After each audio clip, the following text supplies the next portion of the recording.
So, hello, we are still at Game Fair in Essen, and behind us there's a running round of Mega Civilization, and we have with me Flo de Haan, who is designer of Mega Civilization. Hi. Hi.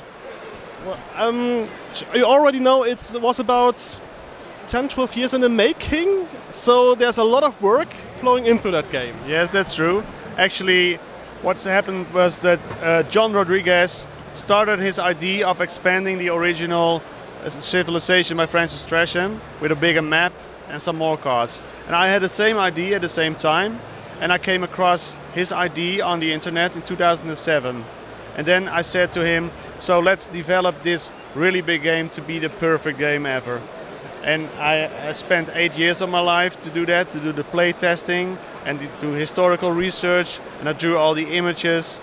And now, 15 years after his first idea, we have this game, Mega Civilization.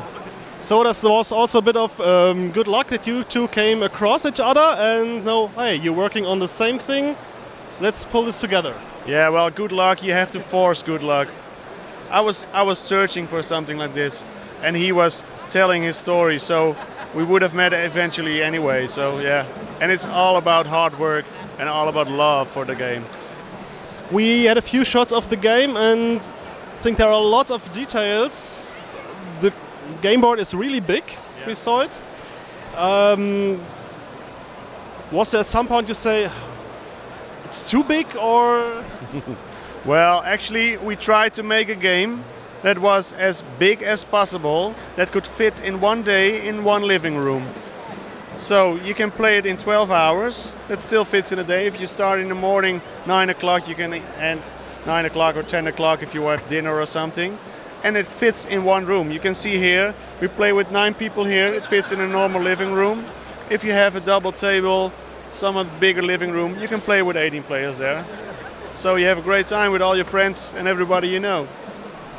Okay, I think it's a wonderful game, and are there any ideas for expansion pack or maybe it isn't big enough for you? I know 36 friends.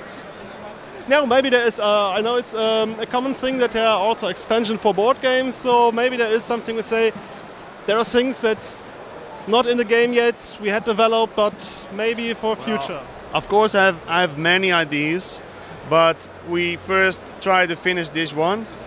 So there's so many time in the future. If it takes another 8 years to do a second version, we'll see about that. But of course we can try different maps and we can try different civilization advances. So, but I really want to do a lot of historical research first, because it has to be historically correct. We cannot play these civilizations in, say, for Middle America, because they haven't invented the same things at the same time. So yeah, I really want this to be historically correct. Okay, then we see about in 8 years. No, but he says a lot of historical research in that game, you say. You want to be it as correct as possible. Yes. You see, every civilization, we have 18 civilizations. We have this culture token that has the beautiful faces and art from that culture. We have the original city markers that show a building from that civilization. The original ships that civilization has used during the time. We have all those civilization advances, so it's all about who defended democracy, who invented, for example, architecture, who was the first civilization that made bronze trading in the whole Mediterranean Sea. So yeah, it's all about the actual civilizations developing those civilization advances. Okay, thanks very much for the interview, and well, I hope good luck with the game. It sells very well. Yeah, bye, thanks.